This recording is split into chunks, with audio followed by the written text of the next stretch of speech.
آپ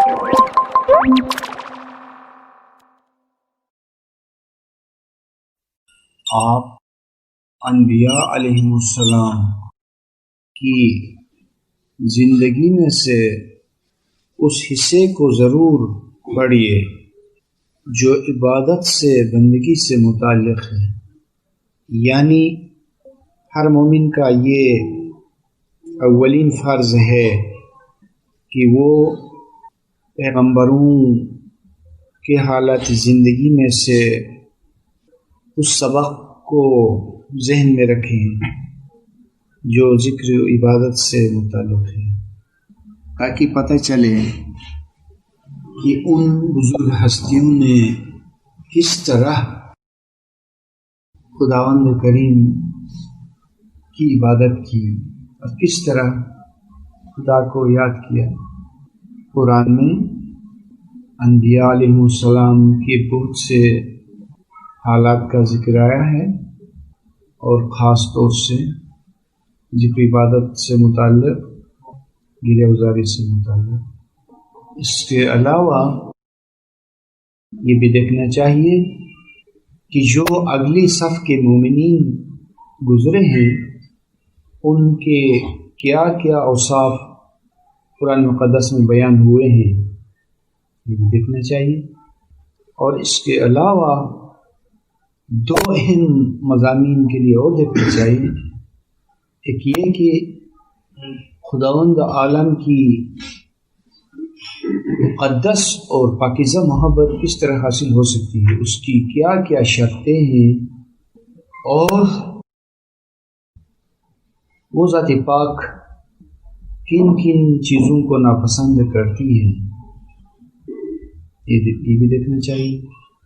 اور چونکہ انبیاء و ائمہ علیہ السلام کے نقش قدم پر چلنا کوئی آسان کام نہیں ہے، بڑا مشکل کام ہے، اس لیے مومن کو ہمت سے کام لینا چاہیے۔ جب تک مومن میں بلند حوصلگی اور عالی ہمتی نہ ہو تو یہ کام مشکل ہے۔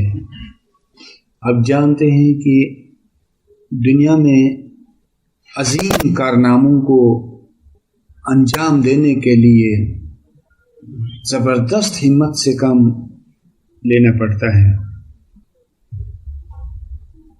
ایمان کے درجہ کمال کو حاصل کرنا عظیم کاموں میں سے ہے، بلکہ سب سے عظیم کام ہے۔ یہ چیز معمولی کوشش سے ہاتھ نہیں آ سکتی، اس کے لیے محنت درکار ہے۔ اور دیکھنا چاہیے کہ کس طرح یہ کریڈٹ بنتا ہے۔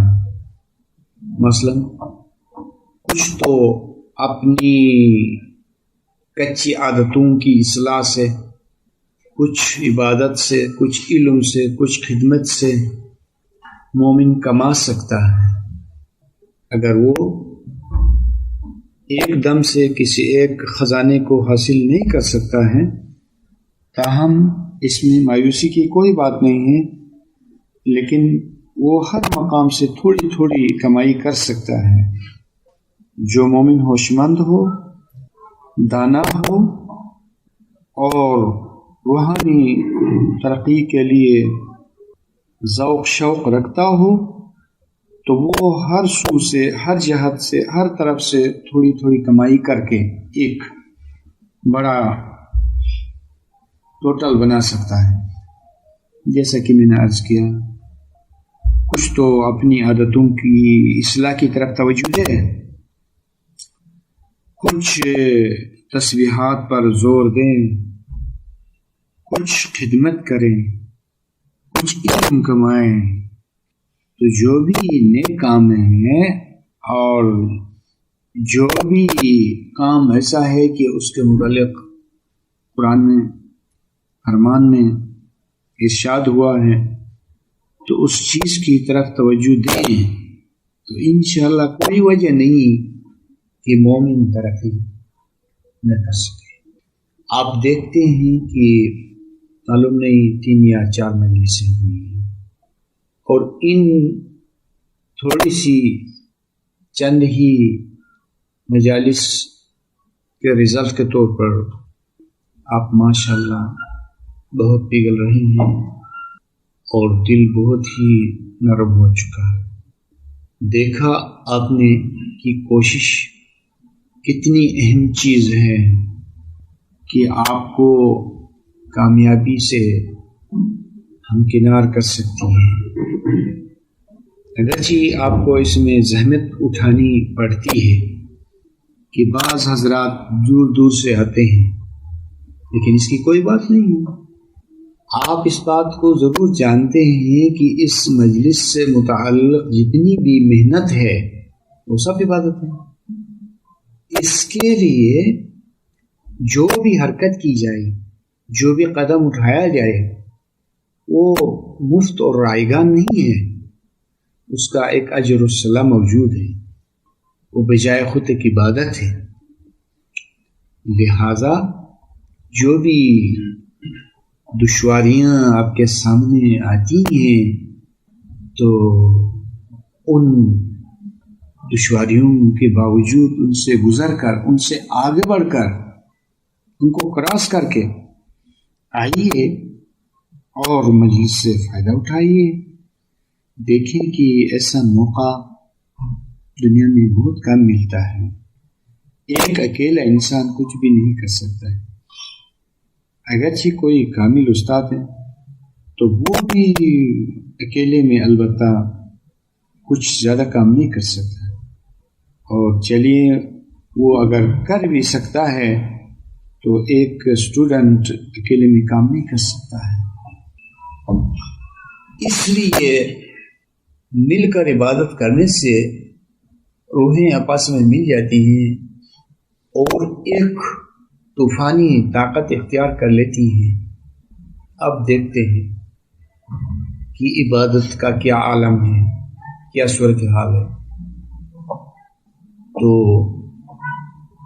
بعض دفعہ میں یقیناً کہتا ہوں کہ آپ کی عبادت کی مثال ایک ایسی ندی سے دی جا سکتی ہے جو کہ کسی پہاڑ سے اترتی ہے، اور پانی کی شکل کچھ اس قسم کی ہوتی ہے کہ پہاڑ پر جا کر دیکھنے سے کچھ تھوڑا سا پانی اس طرف سے آتا ہے، کچھ ادھر سے آتا ہے، کچھ وہاں سے آتا ہے، کچھ اوپر سے آتا ہے، کچھ دائیں سے، کچھ بائیں سے۔ تو جس طرح درخت کی ساری شاخیں تنا میں جمع ہو جاتی ہیں، اسی طرح پانی کی شاخیں ہر طرف سے ندی میں، نالے میں جمع ہو جاتی ہیں۔ تو آپ باور کریں گے جب ہم مل کر عبادت کرتے ہیں، اسی طرح سب کی روحیں مرکوز ہو جاتی ہیں، یکجا ہو جاتی ہیں، اور پھر اس میں سے ایک نور کی رسی بن جاتی ہے، خدا کی رسی بن جاتی ہے۔ خدا کی رسی کے کئی معنی ہیں۔ خدا کی رسی سب سے پہلے امام ہے، اور پھر خدا کی رسی وہ اسم ہے جو امام دیتا ہے اپنی جگہ پر۔ امام جس عبادت کو، جس طریقہ کار کو، جس ذکر کو، جس اسم کو امام عطا کرتے ہیں، وہ بجائے امام خدا کی رسی ہے۔ تو ہماری یہ عبادت بھی اگر مولا کی مرضی سے ہے، اس کو منظور ہے، تو یہ بھی ایک طرح سے خدا کی رسی ہے۔ اور خدا کی رسی کسی ایک شخص سے نہیں بنتی ہے بلکہ جمعیت سے بنتی ہے۔ دیکھیں کہ خدا نے رسی کا تصور کیوں دیا ہے، یہ ذرا سوچنے کی بات ہے۔ اس میں بہت سے بال ہیں، اس میں بہت سے دھاگے ہیں، اس میں بہت سے ریشے ہیں، تو خدا نے قرآن عظیم میں جو بھی مثال دی ہے اس کی وجہ ہے، اس مثال کا ذرا تجزیہ کرنا چاہیے. اور رسی کی مثال کا تجزیہ یوں ہے، اس کا انالیسس اس طرح سے ہے کہ رسی کے اندر اجزاء ہوتے ہیں، پارٹس ہوتے ہیں. پہلے اس کے بڑے بڑے اجزاء ہیں، پھر اس میں جائیے تجزیہ کریں تو چھوٹے چھوٹے اجزاء ہیں، یہاں تک کہ اس کے اندر بال ہی بال یا داغے ہیں یا ریشے ہیں. تو اسی طرح جب ہم مل کر عبادت کرتے ہیں تو ہماری روحوں کے اجزاء سے مل ملا کر خدا کی رسی بن جاتی ہے جو عرش اعلیٰ کو پہنچتی ہے، اور اسی رسی کے بل بوتے پر ہم اللہ سے نزدیک تر ہو سکتے ہیں. اس کے لیے ضروری ہے کہ ہم کوشش کریں، جدوجہد کریں. دیکھیے کہ دنیا کی زندگی ایک محدود مہلت ہے. اس محدود مہلت میں سے ہر روز کچھ وقت کٹتا چلا جاتا ہے. اور دیکھیے کہ ہر شام کو مومن نیت رکھتا ہے کہ صبح اٹھ کر وہ خوب عبادت کرے اور نورانی وقت سے فائدہ اٹھائے. لیکن ہوتا کیا ہے اکثر کہ وہ یا تو سونے پڑا رہتا ہے یا اگر اٹھتا ہے تو اس کی خاطر خواہ عبادت نہیں بنتی ہے، ذکر نہیں ہو سکتا ہے، سلسلہ قائم نہیں رہ سکتا ہے. اور ایسی کئی وجوہ سے نورانی دیدار میں تاخیر ہوتی ہے. اور اسی طرح اس کا جو وقت ہے اور زندگی کے جو ایام ہیں، جو عمر کے دن ہیں، وہ ایک ایک ہو کر ختم ہوتے چلے جاتے ہیں. تو پھر فائدہ کیا؟ اس کے لیے مومن میں بہت ہمت چاہیے، کوئی نصب العین ہونا چاہیے. ہماری نگاہوں کے سامنے کوئی پیغمبر، ولی، پیر، بزرگ جنہوں نے بڑی بڑی کامیابیاں حاصل کی ہیں، ہمیں سوچنا چاہیے آخر وہ بھی تو انسان تھے، ان کی بھی بہت سی مجبوریاں تھیں. تو بعض دفعہ ہم کو یہ دھوکہ ہوتا ہے کہ خداوند نے، امام نے ساری رحمت ان کو عطا کر دی اور ان پر رحمت ہی رحمت برسائی. ٹھیک تو ہے، لیکن ہم کو رحمت سے کب باز رکھا گیا ہے؟ ہمارے لیے بھی تو رحمت ہو سکتی ہے. کیا ہم اس کے بندے نہیں ہیں؟ لیکن اس رحمت کو لینے کے لیے خود کو اہل بنانا چاہیے، خود کو اس کے قابل بنانا چاہیے. انشاءاللہ کوشش جاری رہی تو کامیابی ہوگی. اچھا موقع ہے، اس سے فائدہ اٹھایا جائے، لیکن دانشمندی سے کام لینا چاہیے، کیونکہ جو کچھ کمائی ہوتی ہے اس کو محفوظ رکھا جائے. جس طرح مادی دولت کی مثال میں یہ ہے کہ جو کچھ حاصل آتا ہے، جو کچھ کمائی ہوتی ہے، جو پیسے ملتے ہیں تو ان کی حفاظت بہت ضروری ہوتی ہے. اسی طرح روحانی طور پر آپ جو کچھ مجلس میں کماتے ہیں اس کو کس طرح سیو کرنا چاہیے، اس کی فکر بہت ضروری ہے، بہت ضروری ہے. کمائی تو ہوگی، کوئی وجہ نہیں ہے جو کمائی نہ ہو، لیکن اس کی بچت، اس کے بچاؤ اور حفاظت کی فکر ہونی چاہیے.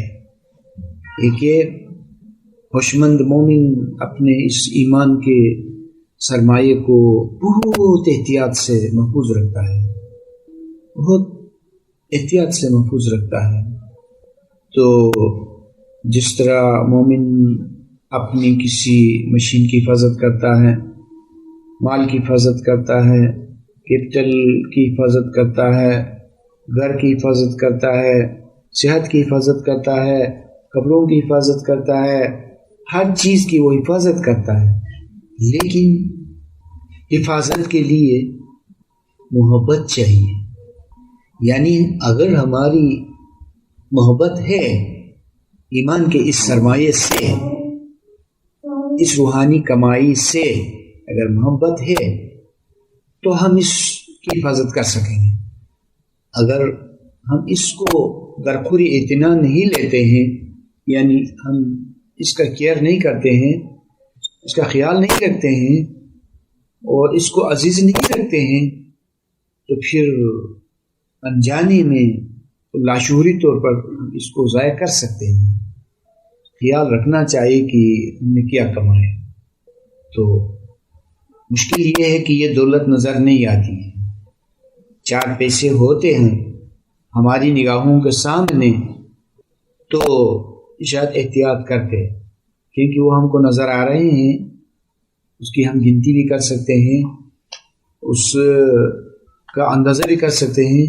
لیکن روحانیت کی جو کمائی ہوتی ہے، جو دولت ہاتھ آتی ہے، اس کا ہم کو نہ تو اندازہ ہے، نہ اس کی کوانٹیٹی معلوم ہے، نہ وہ چیز ہم کو نظر آتی ہے، اور پھر لاشعوری طور پر آہستہ آہستہ یہ انرجی خارج ہو جاتی ہے، یہ دولت خرچ ہو جاتی ہے. تو اس کے لیے بہت ضروری ہے کہ کم سے کم اعتکاف کے دوران تجربہ کرنے کے لیے اپنی روحانی کمائی کو محفوظ رکھا جائے. میری امید ہے کہ آپ میں تقریباً سب ایسے ہوشمند، دانا اور جاننے والے ہیں. کم سے کم اس کورس کو انجام دینے تک دیکھا جائے کہ اس کا کیا رزلٹ آتا ہے. تو اس کے لیے احتیاط ضروری ہے، اور دن کو جو ہو سکے مولا کو یاد کیا جائے تو اس سے بہت فائدہ ہوتا ہے. دیکھیں 1-2 گھنٹے میں جو عبادت کرتے ہیں یہ تو بہت اچھی بات ہے، لیکن دن کو بھی مولا کی یاد کریں، خداوند کو پکارتے جائیں کام کرتے کرتے، تو اس سے بہت مولا کو خوشی ہوتی ہے. اور مولا کی نظر میں کسی ایسے مومن کا یہ عمل کہ وہ کام کرتے کرتے مولا کو یاد کرتا ہے اور ہر وقت دل میں مولا کا تصور کرتا ہے، مولا کے اسم کے ساتھ، تو کام بھی بڑا مزہ دیتا ہے. کوئی بھی کام ہے، ملازمت ہے یا کاروبار ہے، آفس ہے یا چلنا پھرنا ہے، اور اسکول کالج یونیورسٹی ہے، کچھ بھی ہو اس میں مولا کو یاد کیا جائے تو یہ اسماعیلیوں کا شیوا ہے. کسی بھی کام کے آغاز سے پہلے مولا کو یاد کیا جائے، اور کام کے دوران بھی مولا کو یاد کیا جائے، کھاتے پیتے میں، سوتے جاگتے میں، چلتے پھرتے میں، اور ہر وقت دائم ذکر ہونا چاہیے. جو مومن دائم ذکر ہو جائے تو بس وہ کامیاب ہے. دائم ذکر کا مطلب ہے کہ مولا کو ہمیشہ یاد کیا جائے.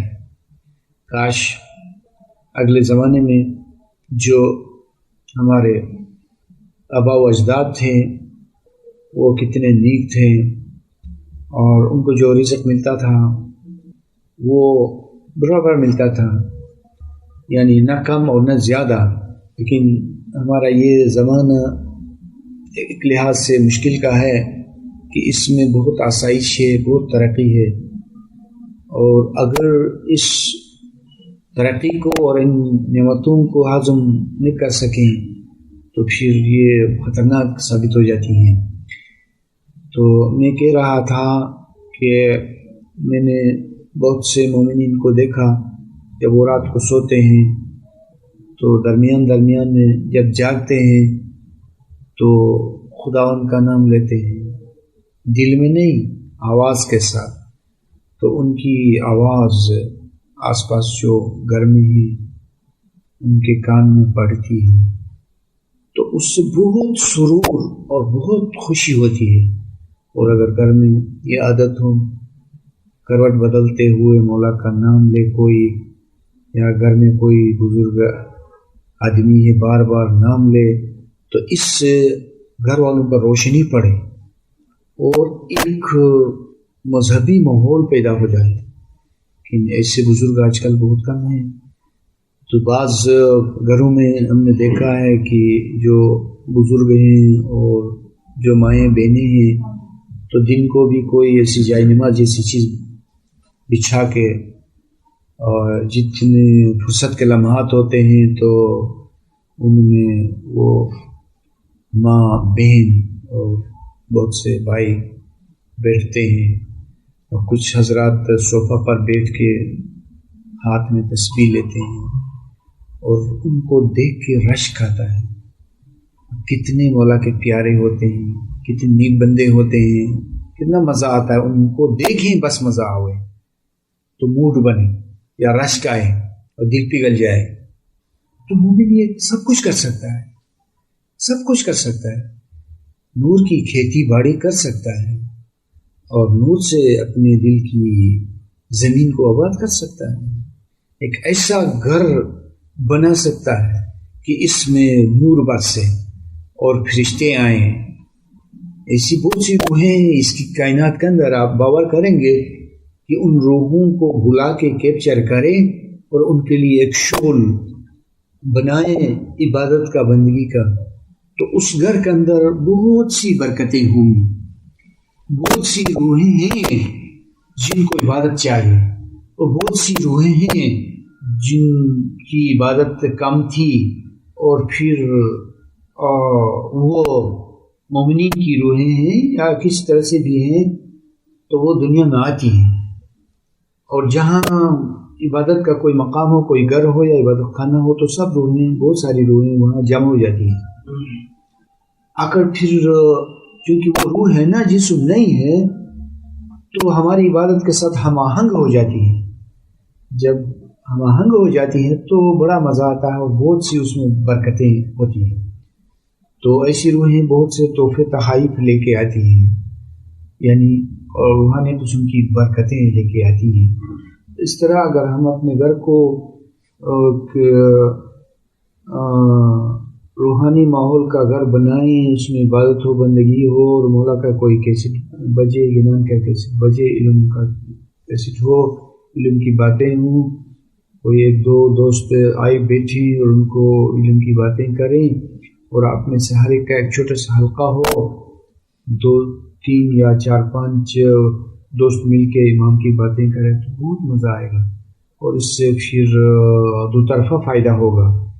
ایک تو ان کو فائدہ ہوگا، ایک آپ کو فائدہ ہوگا، اور اس سے آپ کے اندر جو علم ہے اس کو نکھار ملے گا، اس میں تازگی آئے گی، اور پھر اوپر سے جدید اور تازہ علم آنے کی امکانیت ہو جائے گی. تو انہی باتوں کے ساتھ میں اپنی گفتگو کو ختم کرتا ہوں. مولا عالم آپ سب کو عالی ہمتی اور اولو العزمی کامیابی اور دونوں جہاں کی سرخروئی عطا فرمائے، آمین یا رب العالمین. ان کا یہ کہنا ہے کہ دوست خدا وہ ہے جو ہمیشہ خداوند کو یاد کرتا رہتا ہے، کسی بھی حالت میں وہ فراموش نہیں کرتا، وہ غافل نہیں ہوتا، کیونکہ خدا کے پاک اسم میں، اس کی مقدس یاد میں مومن کے لیے سب کچھ ہے. ساری قوتیں اور تمام طاقتیں اسی پاک اسم سے مومن کو مہیا ہیں، لہذا وہ ہر وقت خداوند کو یاد کرتا رہتا ہے. لیکن اس میں صبح و شام کی تسبیح عبادت پر زور دیا گیا ہے.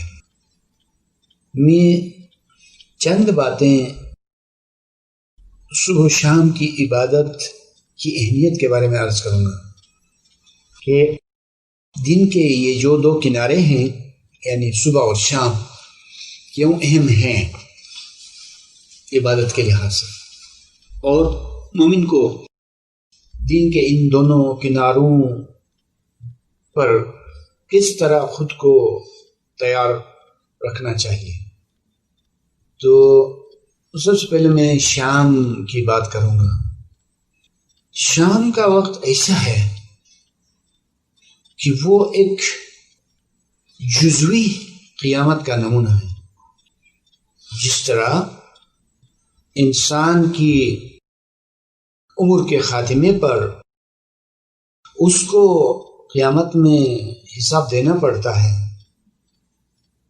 اور پھر اس کے تمام اعمال کے نتائج اس کے سامنے ہوتے ہیں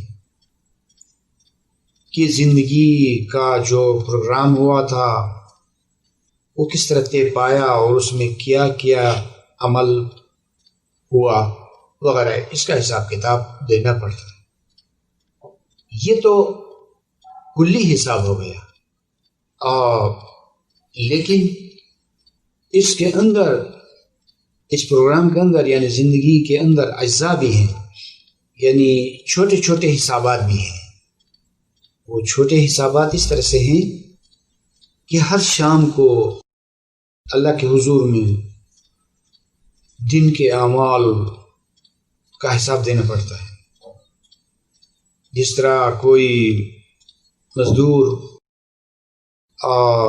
روز کی اجرت لیتا ہے تو کام سے واپسی پر یعنی شام کے وقت وہ اپنے سیٹ کو، دنی کو، مالک کو حساب دیتا ہے جس سے کہ اس کو اجرت ملتی ہے. اس طرح شام کے وقت اعمال کا حساب کتاب ہوگا. اور دوسری بات یہ ہے کہ بندہ مومن جب سوتا ہے تو اس کا سونا موت کی مثال ہے. لہذا اس کو اس خیال سے بھی سونے سے پیشتر اپنے باطن کی پاکیزگی کرنی چاہیے. تسبیح، عبادت یا اچھی کتابوں کے پڑھنے سے، اللہ کو یاد کرنے سے. تو جس طرح ایک ہوش مند انسان اپنی موت کے لیے تیاری کرتا ہے اور وہ ہمیشہ یہ چاہتا ہے کہ اس کا جو آخری وقت ہے بہت اچھا ہو، کہ اس میں وہ خدا کو یاد کرے اور بہت ہی خدا سے لو لگاتے ہوئے اور خدا کی طرف توجہ دیتے ہوئے اس کی جان نکل جائے، یہ سوچتا ہے. اس طرح جب نیند ایک موت کی مثال ہے تو اس جزویہ کی چھوٹی سی موت کی زد میں آنے سے پیشتر مومن کو چاہیے کہ وہ اپنے مالک کو خوب یاد کرے. اور دوسری طرف سے دن کے دوران جو اس کے دل پر گرد و غبار بیٹھا ہے افکاری دنیوی سے اور لوگوں کے ساتھ ملنے جلنے سے اور ہر کس و ناکس کے ساتھ بات چیت کرنے سے، طرح طرح کی باتوں کے سننے سے اور طرح طرح کی چیزوں کے دیکھنے سے جو اس کے دل پر غبار بیٹھی ہے، اس کی پاکیزگی بھی اس میں ہے کہ وہ یاد خدا میں کچھ چند منٹ مصروف ہو جائے. اور اس کو کہتے ہیں خاتمہ بالخیر، یعنی انجام بخیر ہو. دن کا جو انجام ہے، جو شام کا وقت ہے، اچھی طرح سے گزرے، جماعت خانے سے لوٹ کر اور عبادت کر کے پھر اسی گرمی کے ساتھ مولا کو یاد کر کے پھر سو جائے. تو یہ شام کے وقت کی اہمیت ہے. اور ویسے جتنے بھی خدا کو یاد کرے دن کے دوران، لیکن پھر بھی کمی رہتی ہے. اس کسر کو نکالنے کے لیے بھی یاد خدا شام کے وقت بہت ضروری ہوتی ہے. پھر جب صبح ہوتی ہے تو اس کا ایک نیا دن سامنے ہوتا ہے.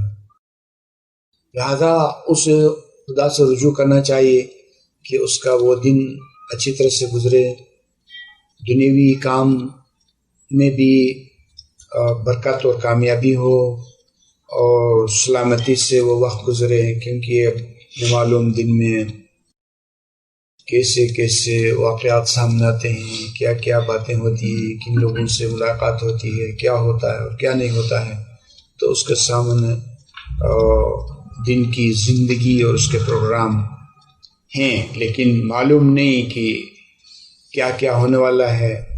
لہذا ذرا خوف خدا دل میں لائیں اور پھر خدا سے رجوع کر کے دعا مانگے اور صبح اچھی طرح سے خود کو تیار کرے۔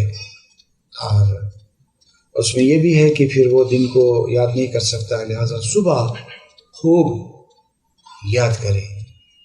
اس کی مثال اس مسافر کی طرح ہے کہ وہ کہیں کسی کام پہ جاتا ہے اور اس کو کھانا نہیں ملتا ہے، تو وہ کیا کرتا ہے مزدور تو یا مسافر، تو صبح وہ پیٹ بھر کے کھانا کھاتا ہے تاکہ اس میں سے اس کو انرجی مہیا ہو، اور پھر کھانا نہ بھی ملے تو وقت گزر جائے۔ اس طرح صبح جو ہے عبادت کی غذا سے روح کے پیٹ کو بھر لینا چاہیے تاکہ دن کو اس کی حرارت سے مدد ملے اور خوب کام کاج آگے بڑھے۔ تو یہ صبح کی عبادت کی اہمیت ہے۔ اور جیسے کہ میں نے شروع میں کہا تھا، ویسے تو مومن کو دائم الذکر ہونا ہے، تاہم زیادہ امید صبح و شام ہے، اور ان دونوں کناروں میں جو بھی وقت میسر آئے ان سے خوب فائدہ اٹھانا چاہیے، مومن کی دانش مندی ہے۔ ویسے تو رات کو اٹھنا ہے اور رات کو اٹھیں، اب مسئلہ ہے تھکان کا اور نیند کے خمار کو اتارنے کا، لیکن اس کی کوئی بات نہیں ہے۔ دیکھیں آپ جیسے حکمت کی کتابوں کو پڑھیں گے اور روح کے اس بیت کو دیکھیں گے کہ تھکان کوئی چیز نہیں ہے اور نیند بھی کوئی چیز نہیں ہے، یہ تو مولا کی مہربانی کی بات ہے اور مشق و عادت کی بات ہے۔ تو کسی چیز کے کرنے کے دو مرحلے ہوتے ہیں، ایک تھیوری ہوتی ہے، ایک عمل ہوتا ہے، ایکشن ہوتا ہے۔ پہلے تھیوری آتی ہے پھر ایکشن۔ اس لیے علم کا نام ہم نے یہاں تھیوری کہا اور عمل کو ایکشن کہا، تو پہلے ہم کو نیند سے متعلق علم ہونا چاہیے کہ نیند کی ضرورت کیوں ہے، آیا ہم اس کو کم کر سکتے ہیں یا نہیں کر سکتے ہیں وغیرہ۔ پھر اس کے بعد ہم کو بھروسہ ہوگا، نہیں تو دل میں ایک غم سا ہوگا۔ یہ اس دنیا کے اندر بہت سے ایسے لوگ بھی ہیں جن کو یہ خیال ہوتا ہے کہ نیند ہر حالت میں ضروری ہے۔ ضروری تو ہے لیکن ایک حد تک، ایسا نہیں جیسے کہ وہ کہتے ہیں۔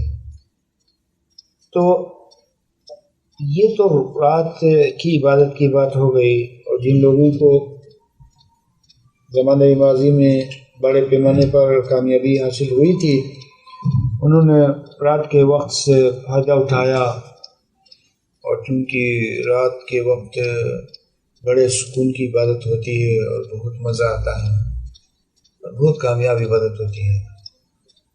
رامین اقدس میں سب کچھ ہی آپ نے پڑھا ہے، خداوند عالم نے رات کس لیے پیدا کی ہے؟ عبادت کے لیے، ساری رات سونے کے لیے نہیں ہے۔ تو اس لیے دیکھیں، میں نے کبھی شاید اس مجلس میں کہا تھا، ایک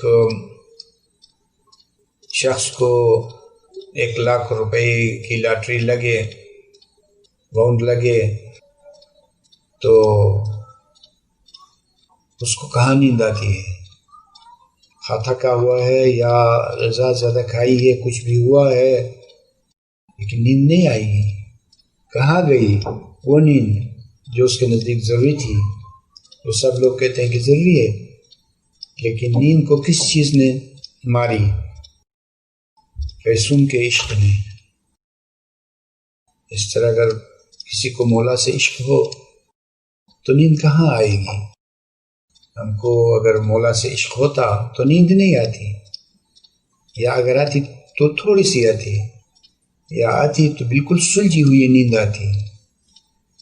تو یہ ہے کہ جب دنیا کے عشق میں یہ ہمت ہے کہ جب دنیا کا عشق ہوتا ہے تو نیند نہیں آتی ہے کسی بھی چیز سے عشق، تو اس کے مقابلے میں جب مولا کا عشق ہوگا تو نیند کہاں سے آئے گی، اور تھکان کہاں سے ہوگا، اور سستی کہاں سے آئے گی؟ یہ تو اکسیر اعظم ہے، یعنی سب سے بڑی دوا اور سب سے مجرب اور آزمودہ دوا مولا کی محبت ہے۔ کاش ہم میں سے ہر ایک میں مولا کی بھرپور محبت ہوتی، تو پھر میں سمجھتا ہوں کہ کسی بھی چیز کی کمی نہیں ہوتی، نہ علم کی کمی ہوتی اور نہ عبادت کی اور نہ روحانیت کی۔ تو اس کے لیے سوچیں، خوب سوچیں کہ مولا سے کس طرح لو لگایا جائے۔ صحیح معنوں میں تو مولا کو ہر وقت یاد کریں، مولا سے عشق کریں، ناممکن نہ سمجھے یا نہ کہیں کہ ہم گدا اور وہ بادشاہ، پھر دوستی اس گدا کی اس بادشاہ سے کیسے ممکن ہے؟ ممکن ہے، یہ تو دنیا کی بات ہو گئی نا کہ ایک گدا کی بادشاہ سے دوستی نہیں ہوتی ہے، تو یہ تو دنیا کی بات ہے، لیکن دین کا معاملہ کچھ اور ہے۔ ہماری روح ایک قطرہ ہے اور وہ سمندر ہے۔ تو آپ نے دیکھا ہے کہ قطرے کی اور سمندر کی کیسی دوستی ہوتی ہے اور کیسی یونٹی ہو جاتی ہے، کس آسانی سے یہ سمندر اور یہ قطرہ آپس میں مل جاتے ہیں۔ اسی طرح مقدار میں اگرچہ ہم قطرہ ہیں، لیکن خاصیت اور جوہر وہی ہے۔ کوانٹٹی کی کوئی بات نہیں ہے، مقدار کی کوئی بات نہیں ہے، لیکن ذات اور صفات ایک ہے۔ تو اس لیے ہم اس سے واصل ہو سکتے ہیں۔ اور بات ہے قدرت کی، کوئی فکر کی بات نہیں ہے۔ گیلی لکڑی کو آگ سے قریب رکھیے، وہ سوکھ جائے گی اور پھر آگ اس کو کیچ کرے گی، جلا ڈالے گی اور اپنے ساتھ ایک کر لے گی۔ یہ ہے کہ کوئی بات نہیں ہے، مسلسل کوشش کی جائے تو اگر کوئی بات ناممکن نہیں ہے کہ ہم اس کے قریب نہیں جا سکیں، اس کے ساتھ واصل نہیں ہو سکیں۔ یہ امام کی رحمت کس لیے ہے؟ اپنے بندوں کے لیے ہے۔ اس کی اتنی بھی پناہ رحمت ہے۔ تو مایوسی کفر ہے، مایوس نہیں ہونا ہے، کوشش کریں اور سچے دل سے کوشاں رہیں اور انشاءاللہ کامیابی ہوگی۔ مولانا حاضر امام سب عزیزوں کو خاطر خواہ ترقی دے، بلکہ توقع سے زیادہ ترقی دے، اور اپنی بے پناہ رحمت سے ہم سب کی خامیوں سے خداوند درگزر فرمائے اور اپنے مقدس نور میں سب مومنین کو سمولے، اور ظاہر و باطن کا مقدس دیدار ہر فرد مومن کو دین و دنیا میں نصیب ہو، آمین یا رب العالمین۔ روح کی آنکھ نہیں ہے کیونکہ وہ خود آنکھ ہے، روح کے کان نہیں ہے، وہ سراپا کان ہے۔ روح کی زبان ایسی نہیں ہے جیسی یہ زبان ہے، لیکن روح خود زبان ہے۔ یہ عجیب بات ہے کہ روح اپنے آپ میں سب کچھ ہے، وہ چونکہ خدا کے نور سے ہے، جو نور ہے وہ سب کچھ ہے۔ دیکھیں کہ انسان کا بدن کتنا کمزور ہے کہ یہ بدن اعضاء رکھتا ہے، پھر اگر کوئی عضو کمزور ہو گیا تو بس رہ جاتا ہے. آنکھ ذرا کمزور ہو گئی تو مشکل ہو جاتی ہے. زبان میں لغزش آ گئی تو مشکل ہو جاتی ہے. کان ذرا بہرے ہو گئے تو مشکل ہو جاتی ہے. لیکن روح اس کے برعکس ایک ایسی قدرت و توانائی ہے کہ اس میں سب کچھ ہے اور کوئی طاقت و توانائی روح سے باہر نہیں ہے. عجیب بات ہے کہ روح لامکانی صفت رکھتی ہے مگر اس کے اندر مکان ہے. وہ عالم امر سے ہے لیکن عالم خلق میں ہے. وہ ایک مکمل اور کامل دنیا ہے، بڑی رنگین دنیا، بڑی حسین و خوبصورت دنیا کہ اس میں سب کچھ ہے. جہانی روح کہ کسی درخت کا ایک پتا بھی نظر آئے تو کیا کہنا اس کی رنگینیوں کا، اس کی خوبیوں کا. روشنی، وہ خوشی، وہ مسرت و شادمانی، وہ عجائب و غرائب کہ کیا کہنا. لیکن اس کے لیے مومن آگے بڑھ سکتا ہے. ظلمت و تاریکی کے پردوں کو پھاڑ کر، غفلت و سستی کے پردوں کو چاک کر کے باہمت مومن منزل مقصود کو پہنچ سکتا ہے. دل کی نرمی کی ضرورت ہے، کوشش کی ضرورت ہے، اخلاص کی ضرورت ہے، اور پھر ہر اس چیز کی ضرورت ہے جو فرمان میں مذکور ہے. عاجزی سب سے بڑی چیز ہے. امام کی محبت. انشاءاللہ آپ آگے بڑھیں گے،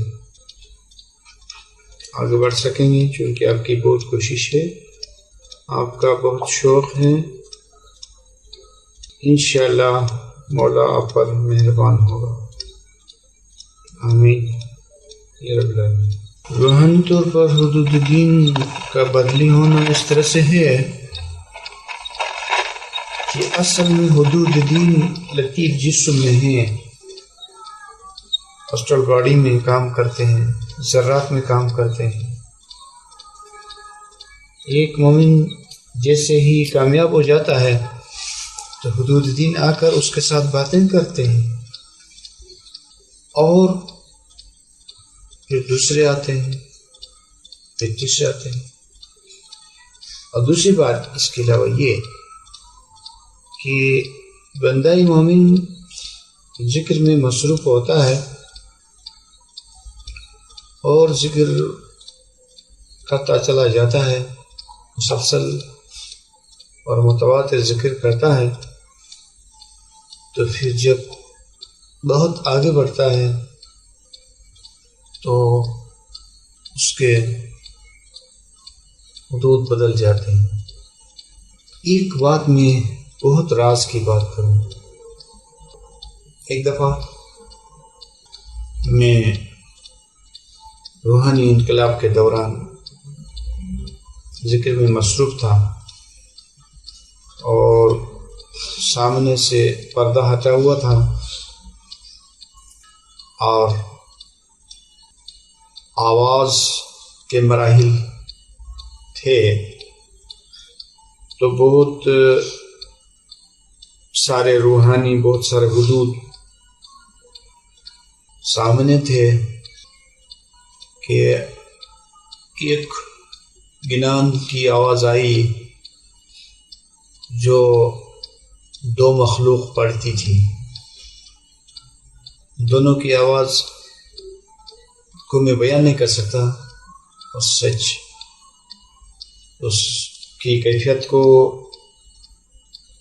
اس کے طرز ترنم کو، اس کی خوش الحانی کو، اس کی شیرینی کو، اس کے رسیلی آواز کو اور سر کو میں بیان نہیں کر سکتا.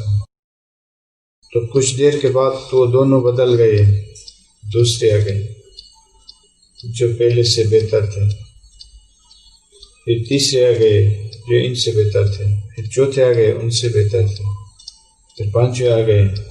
علی ھذا القیاس، یہ سلسلہ چلتا رہا اور چلتا رہا. تو میرے الفاظ اس کیفیت کی ترجمانی نہیں کر سکتے ہیں. تو ایسی آواز تھی، وہ ایسا معجزہ تھا، اور عجیب شان یہ کہ ہر بار پڑھنے والے جو ہیں بدل جائیں اور ان کی جگہ پر ایک دم سے دوسرے آئیں، اور یہ سلسلہ آگے بڑھتا چلا جائے. تو اسی طرح معجزات ہیں امام کے لا تعداد، بے شمار، جن کو کوئی بیان کرنے والا بیان نہیں کر سکتا.